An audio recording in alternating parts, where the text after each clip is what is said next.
2022. Okay, so last night I was finishing up Second Chronicles, and when I got to chapter 33, the Lord had dropped a word in my spirit regarding King Manasseh. Y'all, I really don't know if I'm saying his name right, and to be honest with you, 99% of the time, I'm quite sure I'm not saying anybody's name right in here, okay? But anyway, so he was 12 years old when he became king, and he reigned in Jerusalem 55 years, all right?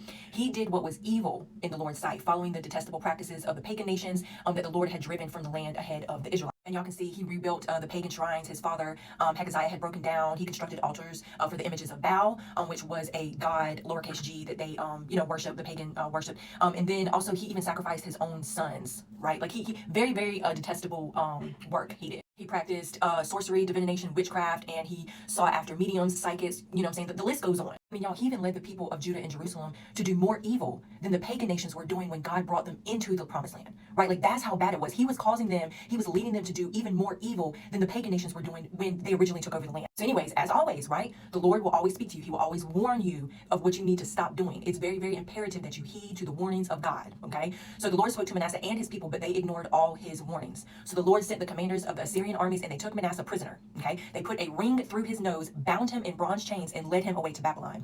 But while in deep distress, Manasseh sought the Lord his God and sincerely humbled himself before the God of his ancestors. And when he prayed, the Lord listened to him and was moved by his request, okay? So the Lord brought Manasseh back to Jerusalem and to his kingdom, and then Manasseh finally realized that the Lord alone is God. So when I came across that, right, the Lord started speaking to me about God-ordained spouses, okay? Your husbands, your wives, you know, are like Manasseh and Nebuchadnezzar, which I'm going to get to that in a minute. Very prideful. They have to be humbled, right? And like I said, y'all, and just like with Manasseh and in the case of Nebuchadnezzar, like they were both warned. They were warned